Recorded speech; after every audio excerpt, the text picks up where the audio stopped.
To impeach or not to impeach? That is the question. Should have been a philosopher. Think of the impeachment battle like this, as a giant meteor hurtling toward the planet. So, let's hop aboard this speeding meteor. Come on, it'll be fun. We start here with 5 impeachment stories from the week that was in just 30 seconds.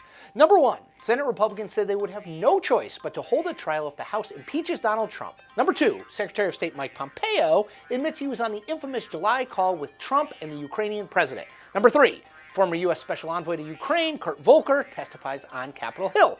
Number 4, the New York Times reports Adam Schiff knew about the whistleblower's accusations before the formal complaint was filed. And number 5, Donald Trump tells reporters he thinks the Ukrainians and the Chinese should be looking into the Bidens. This week, my guest is Dana Bash. She's CNN's chief political correspondent, and she's covered literally everything in politics, from Capitol Hill to the campaign trail and back. Here we go. Okay, let's start simple. What's the one storyline this week in the impeachment story that we are going to keep hearing about in weeks to come?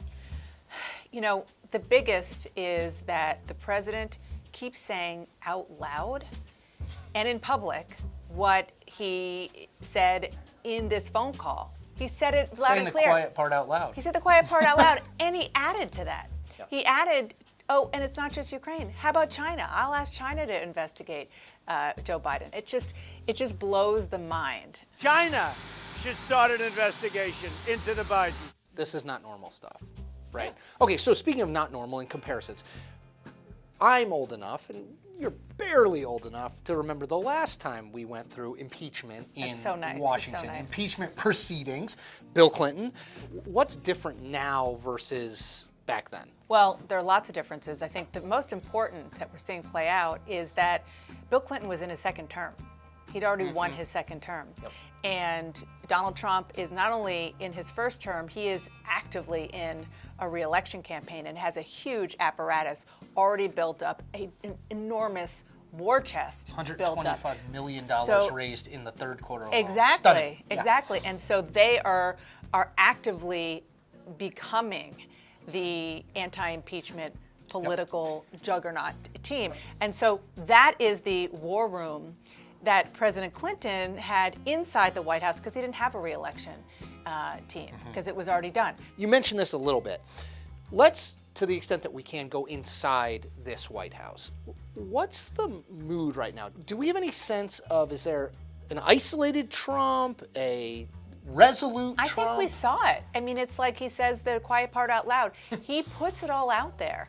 The angry Trump, the exasperated Trump, the unhinged Trump was in the Oval Office with all the cameras there. That's the guy who his aides have to deal with, plus, as he would say. Yep. And I will tell you, in talking to one administration source, there are people inside the White House who are frustrated because they actually think the Bill Clinton model of not giving it more oxygen with a presidential statement and just try to put your head down and do your work and talk about, I don't know, the economy or what he's doing with China or his Medicare plan, and he won't listen. All right, you mentioned reporting. I want to talk about a piece that you wrote this week, which is you haven't heard a lot from Republicans on this Ukraine call, on where it goes from here, on the possibility of the President of the United States being impeached for only the third time in history.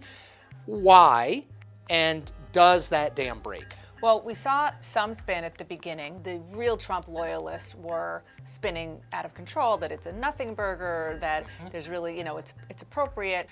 So now what you're seeing with the benefit that Republicans have of not being in town, of being back home, is just running from it and just not wanting to talk about it, which is understandable because what are you going to say?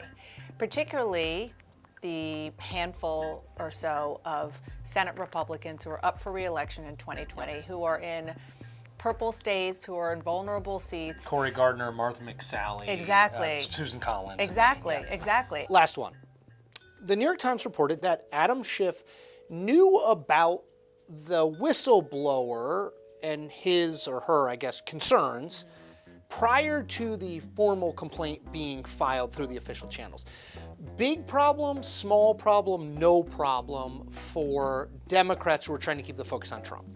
It's slightly problematic, and the reason is because of the president, because he has such a big megaphone and he has absolutely no qualms about taking something that has a kernel of something and making it into something that is totally false. Whole bag of popcorn. So he's saying Adam Schiff wrote the complaint. No, he didn't. Adam Schiff, worked with the whistleblower. No, he didn't. Here's what happened. What happened is that the whistleblower came to the Intelligence Committee that Adam Schiff runs for guidance. We have this. What do we do with it? And the answer was take it to the Inspector General in the Intelligence Committee. Go through this which is official exactly channel. what happened. Right. Even the Senate-run Intelligence Committee, they say that's protocol. He did exactly what should be, and we would have done the same thing over here. So, in the end, in summation, we'll probably wind up coming to this conclusion a lot, folks. We began with Donald Trump and him saying the quiet part out loud, and we end with Donald Trump and his willingness to say the quiet part out loud. Thank you, Dana. Thanks, Chris. And that is the point. Check back at the end of every week for everything you need to know about the ongoing impeachment battle.